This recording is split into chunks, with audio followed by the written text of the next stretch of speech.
beautiful time, one more time on the program this morning on ITV. Big congratulations is still what we are saying here, and saying Happy Children's Day to our children. I did say that we're going to be looking at the role of the Nigerian child in national development, and it's something that we begin to ask the question, who is actually the Nigerian child? Well, if we go by the Constitution, it shows that any person that was given birth to after independence in the country automatically is a Nigerian child. Or somehow if you have a parent that were given birth to proud to independence in this country, it shows that you are a Nigerian child. We also understand that you can actually be a Nigerian child if your parents have acquired their citizenship, their naturalization, that is, they have spent for like 10 years here, and of course they have naturalized to become Nigerians. It then shows that you are a Nigerian child. But the big question is, what role or which role does the Nigerian child actually has when it comes to national development? Well, some say that children, they don't have any role when we talk about national development because they are still children. But I'll tell you, a recent development was carried out recently, and they found that when we talk about the role of the child, obviously we're talking about the kind of orientation that you have as a child, you know, within any geopolitical entity, because it is that orientation that prepares you into adulthood. And of course, when you become an adult, then you can begin to contribute your own quota into national development. So we're going to be looking at all this today as we celebrate our children one more time out there. So to do all this today, we are so privileged to have Mrs. Kate Bello. She's a social welfare officer with the Ministry of Women Affairs and Social Development. Madam, you're welcome to this program this morning on ITV. Thank you. Yeah, we also have Pastor Mrs. Caroline Ikoriogie. She's representing the SUBEB chairman, and she's SSA on basic education with the Edo State government. Madam, you're welcome to this program. Thank you very much, and happy Children's Day to our children out there. Okay. Now, I'll start with Mrs. Kate Bello. From your own perception, who do you think is the Nigerian child? A Nigerian child is a child. When we define who a child is, the NUNCRC talks about any child within 0 to 17 is a child. Okay. And the Nigerian child is a child that we see that falls between that age, and children of that age within our society, in our neighborhood, that's a Nigerian child. Okay. All right. So if you fall within the age of 0 to 17 years old, and you've lived in Nigeria, your parents have lived here for quite some time, so automatically you are a Nigerian child. Yes. All right, Mrs. Caroline, I don't know if you have a different perspective. Thank you very much. Definition anywhere is definition everywhere. From what my colleague here have defined as a child, I really do not have any much to say, because that range is the range that you referred to as, so long as you are given birth to in this country, you are a Nigerian child. And so we look at the Nigerian child in that perspective of 0 to 17. Okay. All right, I'll come to you again, Ms. Caroline. Now, looking at the topic, the role of the Nigerian child in national development, do you really think that a child has a role to play when we talk about national development? Yes, the child has a lot of role to play in the development of the national building or the nation's building. A child is popularly referred to as gift from God. They are heritage. If they were not important, they wouldn't have been referred to as gift to mankind from God. That being so, these children, they need to be well groomed to adulthood. As a child, they might not have anything to contribute to nation building. But what the parents, the society, economic and political environment gives to them makes them have more than enough to contribute to the nation's building. Because a child that is well groomed, a child that is well nurtured, a child that is given the necessary attention to grow, that child will grow up to be an asset to the nation. Today, we see a lot of vices that are predominant in our society. These are so because of the neglect of these children. The same scripture says that we should train up a child in the way he will go, and when the child grows up, will not depart away from it. But today, what are we teaching our children? What are our children learning from us? That we groom them and make them become better persons tomorrow. Children have a lot to contribute to the society if we make them to know that they are not leaders of tomorrow alone, that they are today's leader and equally tomorrow's leader. Okay, let me pause you so that I come to Mrs. Kate Bello now. Now, Mrs. Ikorige just said that as children, they really don't have a role, except the fact that what kind of tutelage are they taking from their parents, from the society, and of course from the kind of milieu, so to say, that they are exposed to. But let's look at it, the situation or the condition that the Nigerian child is exposed to. Remember that the Nigerian child is only not exposed to the Nigerian milieu, to the Nigerian situation, most especially this era of social media, the internet. So the Nigerian child is exposed to the globe, so to say. How do you think that the Nigerian child can begin to learn positively in order for him or her to know that, look, this is the kind of society that I'm in. I'm in Nigeria. Irrespective of the fact that I'm exposed to the global world, I should know that this is what I should learn so that I can also fit in my society when the time comes. Thank you very much. Though we have the social media that probably also have its own negative aspects concerning the upbringing of children, but in another way around, there's a way we can see checkmate that aspect of it. We can check this aspect of the social media. Is what we give to these children, that's what they produce. I keep telling people, children are just an empty slate. Whatever you impose, whatever you put in them, that's what they bring out. So whatever we are as parents or those of us in the society, whatever we give to these children, that's what they produce. And if we look what the social media should be checked as parents. At times, most parents don't check their children when it comes to exposure on the social media. They don't check them. But when you check these children, what they watch, what they are being exposed to, we can guide them on what they need to do and become a very responsible children in future. Those are the areas we need to look at. There are our children, there are times when I look at children between 0 to 17, there are some certain things you don't expose them to. When you expose them to the social media and the other vices, you see, you might think that you are bringing up these children, that I have all that it takes to bring, but there are certain things you must take note. You must make sure that these children, you guide them in whatever they do. You are indeed talking as a parent now. My question is, for the children, how can they begin to know that, look, this is what I'm supposed to know? Because I'm growing in Nigeria. Nigeria is my immediate environment, despite the fact that I'm exposed to the entire world. For my immediate environment, I should learn this so that I can fit in. That's the question. Okay. In the immediate environment, the environment needs to shape in the children. There are things in the environment that needs to shape in the children. We have different policies on ground. Like I am from the Ministry of Social Development and the Gender Issue. We have a lot of policies. We have the Child Rights Law. We have those policies that can shape in the children as a society. We deal with children in the society as a Ministry of Social Development and Gender Issue. These policies are there to guide these children. When we have these policies on ground, within the environment, when these policies are fully implemented, these children can be guided against all vices around within the society. Okay. Now, Mrs. Caroline Ikorige, we have so many vices, just like you mentioned a while ago, really staring at the child on his or her face. Now you have hunger, you have starvation, you have lack of love, you have lack of social amenities for upgrowing as a child. Now, from your own experience as a Nigerian parent, which one do you think is most and that needs attention probably by the government in all this for the Nigerian child?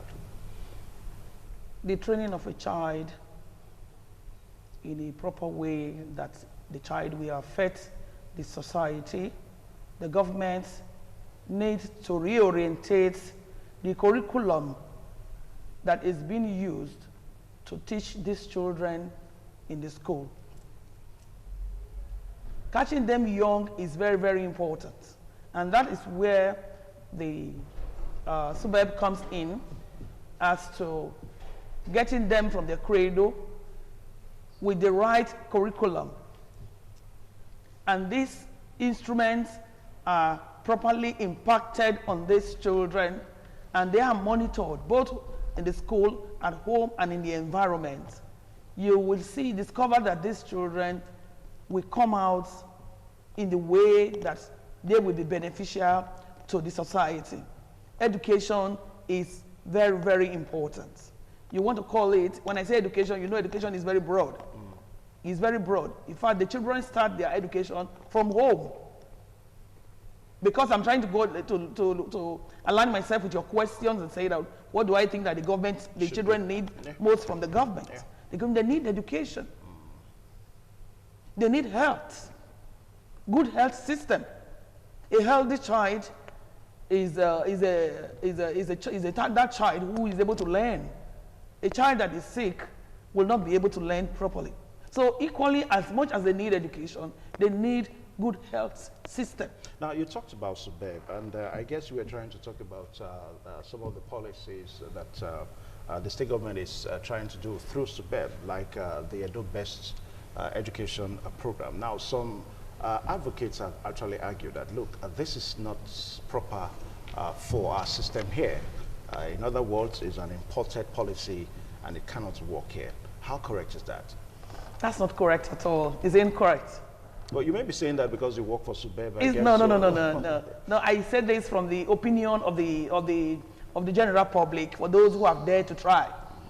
So many people have dared to try it. They have seen that, oh, what the government has put in place to keep our children busy in this time of pandemic and stay at home is the right step in the right direction. Those that make empty, I don't want to use a word that is not very palatable here. Those that make some empty, allude things that are not correct, they have not tried. They have not tried the process.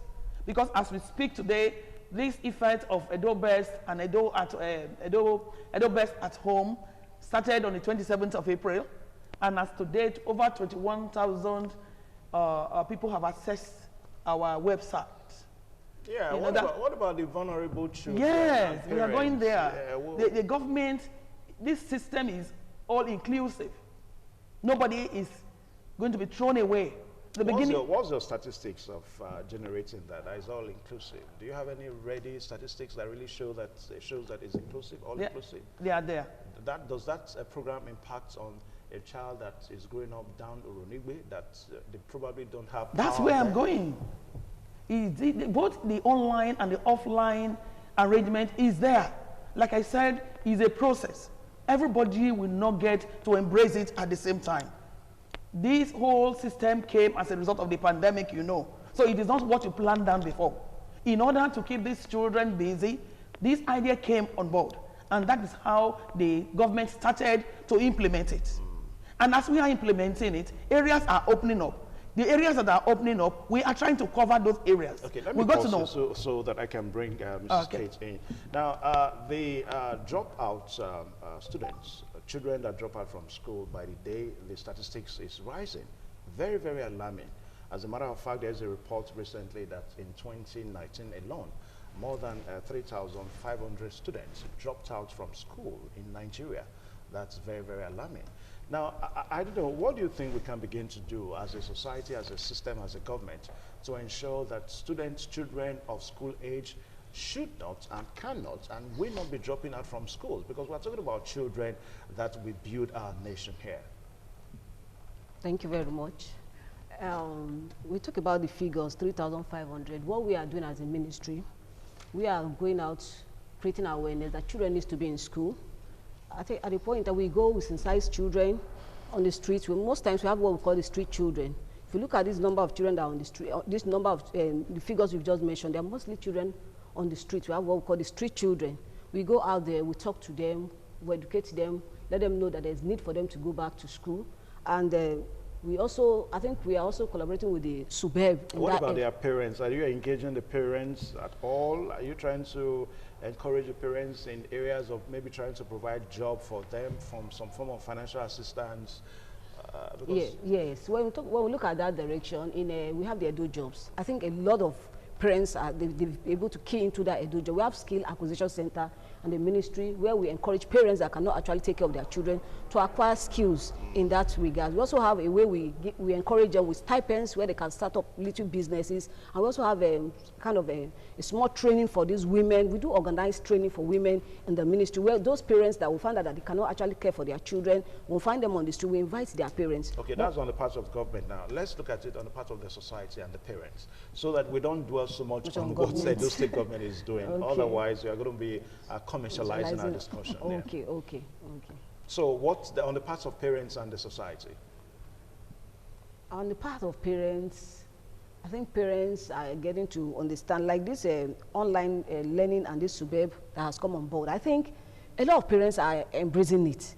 And then you see children trying to go to school, the public school, the primary school children, they want to go to school because of that enlightenment that there's need for them to go to school. Parents are encouraging their children to go to school and acquire that's the primary education, and the society also is also encouraging children to go to school. You see children, we are talking about those dropouts, but to some extent there are some set of children that their parents will tell them, you must go to school, you must acquire the basic education. We have parents like that in the society. The society is shaping some, but we'll get there. We are still working on that aspect that parents should be able to encourage their children to go to school within the rural areas. But when we talk about the urban areas, I think we are doing very well in the urban areas, but we are still working on the street children, which is the area in which is giving us a little problem at the ministry level, at the government level. Okay, Ms. Caroline, I wanted to continue from what we were trying to explain, talking about the vulnerable children in the society and how they can be impacted upon, most especially as it relates to government programs and policies. Yes, as I was saying before, as we are getting done with those that we feel that they are in the urban areas, we are also getting into those that, even in the urban area, we have some of them that are also vulnerable right in the urban area here, because this system encompasses online and offline teaching. So we have some of them here that don't have the smartphone, and they are not able to key into the system. What we have done, some teachers are now creating, or teachers are creating virtual classroom through WhatsApp. Why don't we say what should be done, not what you have done? Okay, what should be done now? Yeah. What should be done is that the parents should be encouraged. Okay. Parents should be encouraged to key into these policies because they are for their children, especially for this Children's Day that we are talking about today. It is their day. And these lessons that we are talking about is for these children that are the leaders of tomorrow. So parents should, as a matter of fact, be encouraged to have the tools that will enable them to teach their children. Because if you leave them at home, predators are there to catch on them. You leave them at home, you go to the market, you don't even take them along with you. You leave them at home, even when they say stay at home at this time, you don't know where they are. You are not there. Children cannot easily be locked up in a place. You need to be there to assist them. So I am asking and craving the indulgence of all parents out there that they should give some time to these children. They should give them some time from their own busy schedule to draw them. There's a word for it. They should bond. There should be bonding between parents and their children. There should be bonding between them. Find out, even if you don't have this smartphone with you, to be able to teach your children, or you are not literate. Look around your environment. There could be somebody who has this smartphone. A cluster of 4 or 5 children can stay under a tree, and that one person bring out the lesson for that day, and you teach the children. So all that is needed here is parents having time for these children, giving them sense of belonging. Our children should not be abandoned. You should not see them as, oh, they don't have anything they are contributing. Teach them. They have something they are contributing. Tomorrow you are called the mother of a lawyer, you're called the mother of a doctor. That is already something for you, because that child is going to be a doctor to somebody, is going to be a lawyer to somebody, because you have brought that child up in the way the child ought to go. Okay. And when we talk about these out-of-school children, Subeb is doing so much about the out-of-school children. That is why we have the community developers. We go to market to do sensitization. We go out to do for pupils drive, to talk to children, seeing them hawking and all that, to tell them that this is not what you are supposed to do. You are supposed to be in the class. You are of school age. You are not supposed to do this. We don't stop at that. And what is the impact of that? Oh, it is really helping us. It has helped the enrollment of our school. And you discover that these children are not really with their biological parents. They are house helps from different areas. So Madam's children goes to school, and this house help, they are at home, or they are going there to work. Or whether they come to school late, or they have the days that they go to school. They are all there. That is why Subeb have gone to the extent of following some pupils or some children to their guardians. Okay, Mrs. Kate, let's look at our religion now, our worship centers. Some say they also have a role. I don't know how true that is, except if you tell me if it is true. Churches, mosques, and our traditional, worship centers. But there seems to be a threat on that, most especially very recently when we watch news reports how some pastors alleged to have raped children, how some imams alleged to have raped children and all that. Now, if we begin to have all this kind of realization, all this kind of happenings in recent times, is there still hope, with worship centers as it relates to children's upbringing? Thank you very much. There's hope. When we talk about the religious centers, the church, the mosque, I think when I have this belief that whatever you teach a child in the church, whatever religious belief you give to a child, the child tends to grow up with it. There are times when children in the children's section, you talk to them, you use the biblical aspect, the Bible to teach them. There are certain things they get, information they get into them, that at a point in time, it sinks into them and it hardly departs from them. If that is a Bible-believing church, I believe in that. When you teach these children what they need to do in line with the biblical lessons, they grow up with it. But what we are seeing is, and I believe the church has a role. Children, there are a lot of children that grew up in the church, became stars, gospel singers. It has a role. It has broadened them, and a lot of them became pastors, a lot of them became gospel singers, and they are doing well in their various field. And again, when we are saying the positive aspect of it, we also have the negative aspect of it, which you just mentioned, that pastors are violating these children. Yes, they are violating them, but we can't just stop talking. Pastors? Yes, some pastors. We can't stop talking. We need to let them know that it is wrong. I had an opportunity of having a press briefing with a pastor that was said to have violated a young girl that comes to the church. But these are things we do. Whoever that we find in such an issue or case, we make sure we bring them to book. We go at any length to make sure that we use that person as an example. You are not supposed to do that. And a church is supposed to be a place where children learn discipline and discipline a child, learn and become responsible human being in future. But I want to tell you that it is not in all religious gathering or setting. In the mosque, we still have good ones that still give the children good knowledge, good sound doctrines to become a responsible human being, responsible children in the society. Also with the church, we still have them. Despite we still have those ones that are like violate these children. It's just whatever we have the positive, we also have the negative. So we are looking at the negative aspect I think is not that much, is mild, and we are still working on it. We won't stop. We'll learn our voice. That pastors should be examples, should be a good example to children in their churches, and they should learn to teach these children so that they will grow up to become responsible children in future. Okay. Thank you. Both of you here are parents. Now, Mrs. Caroline, that's your camera. I want you to look directly into that camera. Yeah, this is your camera. I want you to look directly into the camera. Talk to parents first. Encourage them on on the need for them to bring up their children thoroughly. And of course, you talk to the children. This is their day as they are celebrating. Tell them what they should know and how they should grow to become well brought up citizens of Nigeria. Our illustrious parents out there, it is a great opportunity this morning to talk to us. As I speak to you, I speak to myself. I want to let you know that we are the first teachers of our children. all that our children need to become responsible and useful persons in the society, we need to give it to them. We need to give them time.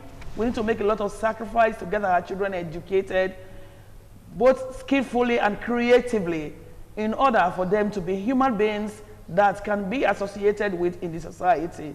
In the religious side, I urge all of us to please look for a Bible-believing church and do not make anybody your manual. The Word of God is your manual. The Scripture is your manual. If you are a Muslim, you have your Quran. Your Quran that guides you. When you also read these documents, they help you to direct your children. They help you to also be closer to God, to enable you know very well how to bring up these children in the right way and to find yourself in the right church. If you are in a church, there are signs that will make you to know that this is not the right place for you. It's not difficult. Let us not be myopic. Let us not seem as if we do not know what we are doing. Wherever you find yourself, please, so that you don't become a prey to these predators that are out there in the name of pastors and whatever they want to call their names in order to defile our children. Okay, now God talk to forbid. the children. Talk to the children quickly. And our dear children, we have been warned not to drive you to resentment. The word of God says, honor your father and your mother, that your day may be long on earth. I ask you today, as you celebrate your great day, I urge you to be good children, obedient children. Obedience, they say, is better than sacrifice. Do not hide any secret from your parents. Even if they scold you, there is no child who there's no parents who will allow their children to get burnt in a fire. It's better for them to scold you and mold you in the right direction instead of you to keep to yourself in the name of, I don't want my mother to know and I don't want my father to know, or I don't want to be scolded or spanked.